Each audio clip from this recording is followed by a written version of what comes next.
Driving পেশায় কাজ করতে হলে কখনো বিভিন্ন পরিস্থিতিতে আপনাকে কেউ গালি দিতে পারে।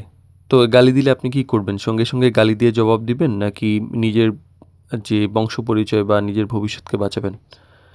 তো ড্রাইভিং পেশায় কখনো যাত্রীকে অন্য চালক আবার কখনো পথচারী বা যে কারো কাছ থেকে অপ্রীতিকর কথা শুনতে হতে পারে। তো এগুলো কষ্টের, কিন্তু এই মুহূর্তে নিজের আবেগ নিয়ন্ত্রণ করতে পারাই কিন্তু একজন পেশাদার ড্রাইভারের পরিচয়। তো ড্রাইভার পরের রিস্টারিং ল্যাব সিরিজের সমস্যা এবং সমাধান বিষয়ক আলোচনায় ৫২তম পর্বে আজকে কথা বলব যে গালি শুনলেও নিজেকে নিয়ন্ত্রণটা কিভাবে করবেন। প্রথমত সঙ্গে প্রতিক্রিয়া দেখাবেন না। রাগের মাথায় দেওয়া উত্তর সাধারণত পরিস্থিতিকে আরও খারাপ করে তোলে। কয়েক সেকেন্ড চুপ থাকুন, নিজেকে শান্ত করুন, তারপরে সামনের দিকে আগান।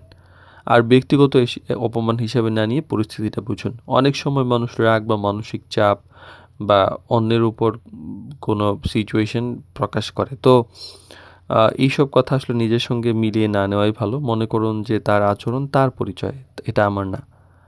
আর কথায় নয় বরং কাজে পেশাদারিত্ব দেখান। ভদ্র আচরণ অনেক সময় উত্তেজিত মানুষকে শান্ত করে দেয়। শান্তভাবে কথা বলুন, আপনার কথা শুনেছি, এখন আমরা আসুন সমাধান করি, এই ধরনের আচরণ করুন। আর পরিস্থিতি ঝুঁকিপূর্ণ হলে সরে যান। যদি মনে হয় যে তর্ক, মারামারি বা বড় ঝামেলার রূপ নিতে পারে, তাহলে নিরাপদ দূরত্ব বজায় রাখুন এবং প্রয়োজনীয় সংশ্লিষ্ট কর্তৃপক্ষের সহযোগিতা নিন। যেমন নিজের নিরাপত্তাকে কখনো উপেক্ষা করা ঠিক না। আর মনে রাখুন আপনার লক্ষ্যটা কী। একজনের রাগের জন্য নিজের চাকরি, সম্মান, ভবিষ্যৎ ঝুঁকিতে ফেলা উচিত না। মনে রাখবেন, আত্মনিয়ন্ত্রণ দুর্বলতা নয় বরং এটি একটা পরিপক্কতার ফল।